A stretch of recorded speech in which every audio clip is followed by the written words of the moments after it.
Good morning students, welcome to you all 11th standard commerce. In this video we go and discuss unit 2 forms of business organization, chapter 8 multinational corporation. So let us start the new topic. So what is mean by multinational corporation? So a company which operates in more countries, it is called a multinational company. So a company which is operating in several countries but managed in one country, that is called a multinational corporation. Let's see the meaning and definition of MNC.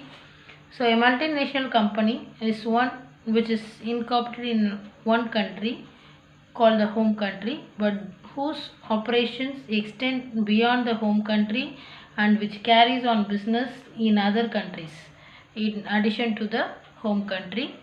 So it must be emphasized that the headquarters of multinational company are located in home country.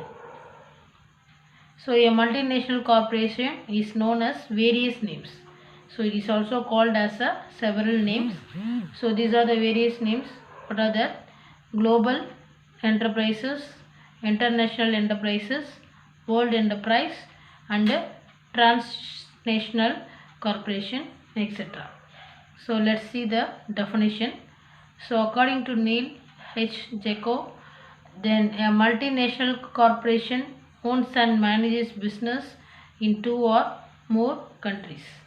So according to Neil, the MNC is owns and manages the business in two or more countries. Next topic, we go and discuss advantages of MNC. So first point, low cost labor. MNCs set up their facilities in low cost countries and produce goods and services at lower cost. So it gains cost advantages and sell its products and services of good quality at low cost. So this is not available to smaller companies which operate at regional level. So the MNC company, first they start their company at low cost countries. So this enables the goods to produce the service under low cost. So as a result, the MNC goods and services low cost at under good quality. Then second point, quality products.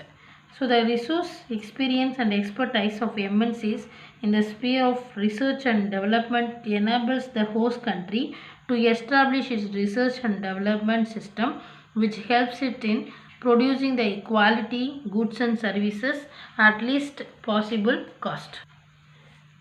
So MNC, if you see, they use the proper resources. So they use the resources properly. So help them produce quality goods and goods and services also at a low cost. Third point, proper use of ideal resources. So because of their advanced technical knowledge, MNC are in the position to properly utilize ideal physical and human resource of the host country. So this result in an increase in the national income of the host country. So MNC, so already we seen they utilize the resources properly. So they are experts and experienced in pure research and development.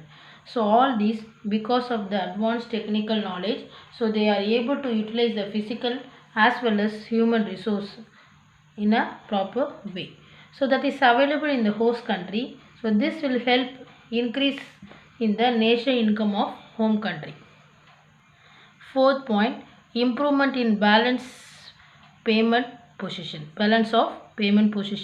So MNC helps the host countries to increase their exports. As such, they help the host country to improve upon its balance of payment positions. So MNCs, they help in the exports. If the exports increase, automatically the economic growth takes place. So the national income also will increase. Next point, technical development. So MNCs carries the advantages of technical development 10 host countries. In fact, MNCs are vehicle for transference of technical development from one country to another. Because of MNCs, poor host countries also begin to develop technically. So these MNCs, they act as the vehicle for transference of technical development from the home country to host country.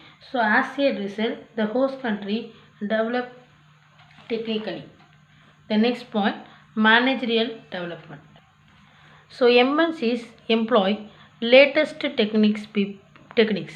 People employed by MNCs do a lot of research in management. In a way, they help the professionalized management along latest lines of management theory and practice. So this leads to managerial development in host countries. So MNCs, they employ the latest management techniques. So in the new techniques introduced by MNC, when the MNC employ peoples, and these people, they carry out the researches and lines of management.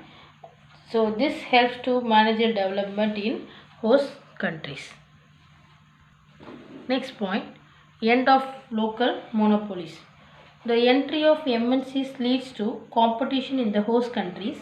So local monopolies of host countries either start improving their products or reduce their prices. So thus the MNCs put an end to exploitative trade practices of local monopolists. So as a matter of fact, MNCs compel domestic companies to improve their efficiency and quality. So end of local monopolies. When the MNC start the company in the host country, they start the competition between the local company and MNC company. So what does the local company do means they produce the quality product and reduce the prices. So in India, many Indian companies secured the ISO and the quality certificates due to fear of competition posed by MNCs. Next point, improvement in standard of living. By providing super quality products and services, MNC helps to improve the standard of living people of host countries.